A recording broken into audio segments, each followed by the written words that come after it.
Bueno, todo está relacionado, ¿no? Y lo mencionábamos en estos días aquí en el diario, la justicia que tenemos y lo que vamos conociendo de la justicia a cada instante, ¿eh? Porque la verdad que estas noticias y estos fallos escandalosos se suceden. ¿De qué estamos hablando? Estamos hablando del fallo del juez Sebastián Ramos. El juez Sebastián Ramos que acaba a través de un fallo que realmente es muy contundente, muy duro y que parece ser una locura, tomar una decisión muy importante, porque en el fallo se refiere justamente a la absolución de Silvio Robles. Seguramente a ustedes les suena el nombre de Silvio Robles. ¿Quién es este hombre? Bueno, el vocero de Rosati. Rosati, hombre de la Corte Suprema. ¿Por qué hablamos de Silvio Robles? ¿Por qué es conocido su nombre? Porque es una de las personas que estaban allí chateando con D'Alessandro. ¿Se acuerdan ustedes? Los chats de D'Alessandro iban dirigidos a Troncoso, el fiscal Troncoso, por el caso Milman. Esa era una situación, tal vez la menos importante, digo, porque en el caso de Silvio Robles y en el caso de Violante tenía que ver, en el caso de Violante, con un empresario y con el negociado de las grúas en la ciudad de Buenos Aires. Bueno, D'Alessandro también chateaba con este hombre, vocero de Rosati, vocero de uno de los hombres de la Corte Suprema, y por eso era conocido el nombre de Silvio Robles, quien de alguna manera lo que hacía era bajarle un discurso. No me quiero extender en esta presentación porque lo importante ahora tiene que ver con este fallo, con el fallo del juez Ramos. ¿Y por qué hablamos de este fallo y de esta absolución? Porque es realmente escandaloso en cuanto a sus fundamentos y porque lo que dice, en este caso, el juez Ramos, y ahora vamos a ver un fragmento del fallo y también de los fundamentos, que por la forma de la obtención de la prueba, ¿sí?, espionaje ilegal o de manera ilegal, entonces por eso no puede ser tomada como prueba y no puede ser utilizada para condenar, en este caso, a una persona. Ahora, alguno de ustedes puede decir, bueno, pero esto puede tener cierta lógica. Bueno, yo les voy a recordar a ustedes en cuántos casos la justicia en los últimos tiempos, y es muy recordado el caso Timerman. ¿Recuerdan ustedes? En la causa Memorándum, ¿sí? Un audio de una llamada telefónica. La causa Puf Puf de Eduardo Valdés, el audio de Eduardo Valdés que decía Puf Puf en una llamada telefónica al penal de Seiza. Bueno, en ese caso lo que hizo Valdés fue agarrar su teléfono, ponerlo a disposición inmediatamente de la justicia, pero tal vez el caso Timerman y otros más sean los más escandalosos en este aspecto, porque la justicia cuando le conviene, ¿qué es lo que hace? Bueno, entiende que esto, la justicia, y voy a sumar a cierto sector de la oposición, ¿no? También, como Elisa Carrió, y cierto sector del periodismo, perdón, me voy acordando de más personas mientras estoy tratando de contar esto, porque recuerdo el caso de Majul, que decía estaba corriendo y me trajeron un audio, y bueno, yo lo llevé, lo presenté. Bueno, tantos audios que no se sabe de qué manera se consiguieron.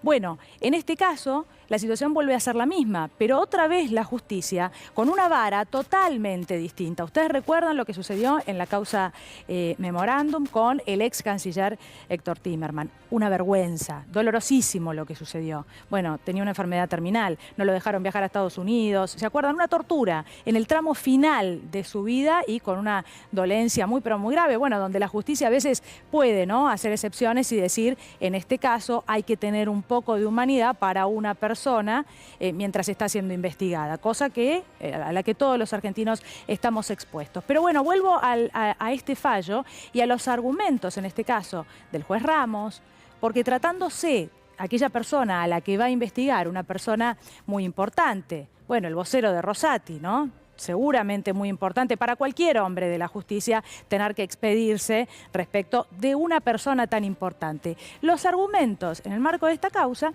tienen que ver, ahora les voy a contar cómo viene la denuncia, porque también hemos hablado de esto en los últimos días. La denuncia viene por parte del doctor Gastón Marano, ustedes seguramente lo van a recordar, yo lo entrevisté la primera vez aquí en C5N porque era el abogado de Gabriel Carrizo, uno de los integrantes de la banda de los Copitos. Todo está íntimamente relacionado.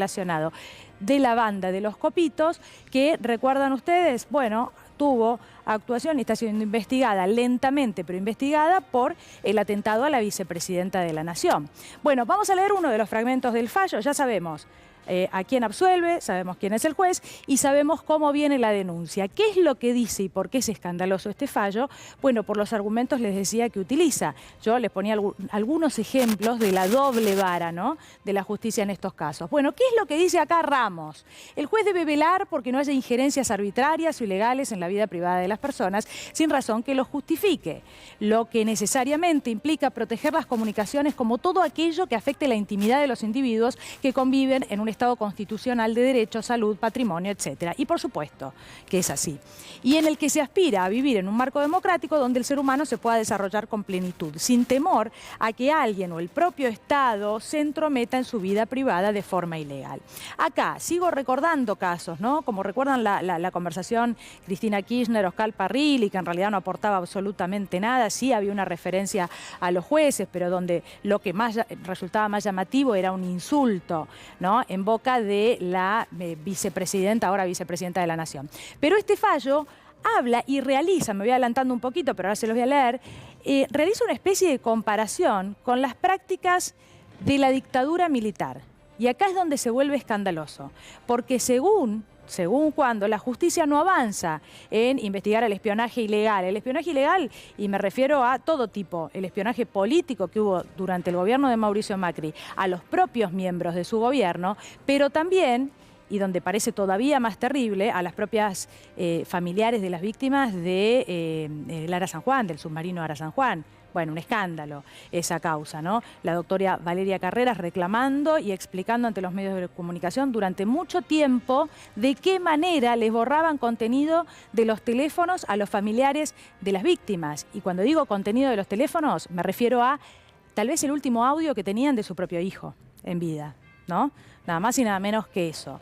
Bueno, ¿qué pasó con la justicia? La justicia después alegó que en realidad por la seguridad del presidente de la Nación, y ojo, ojo, porque con ese argumento sentando precedente, bueno, la verdad que todos estamos expuestos a que nos investiguen de esa manera ilegal, alegando seguridad de, bueno, cualquier persona muy importante. Bueno, hay un fragmento más adelante y es el importante. Si no, poné la plaquita rápido, Fede, así lo muestro, pero por lo menos para que se vea. Hay una comparación con la dictadura, no pueden ser admitidas bajo ningún concepto estas maniobras, pruebas o testimonios, bueno, que hayan sido obtenidos como a esa altura puede observarse. Yo les acabo de dar, bueno, y se refiere a la inteligencia ilegal, ejemplos clarísimos donde para la justicia no importa, ¿no?, cómo son obtenidas esas pruebas.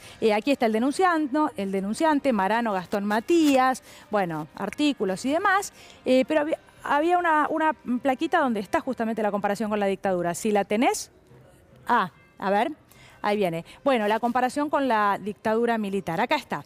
Esa protección, vuelvo a reiterar, sufrió su punto de menoscabo más alto durante la última dictadura militar. Son una vergüenza, porque de vez en cuando el espionaje ilegal es similar a lo que se hizo en la última dictadura militar. Después, ir a cablear el penal de Seiza para espiar a los que estaban privados de su libertad, eso no lo es. Bueno, ¿cuánto tenemos que debatir, no?, respecto de la justicia? Este tema es larguísimo, así que lo retomamos en un ratito, después de las 7 de la tarde. Tenemos información de último momento.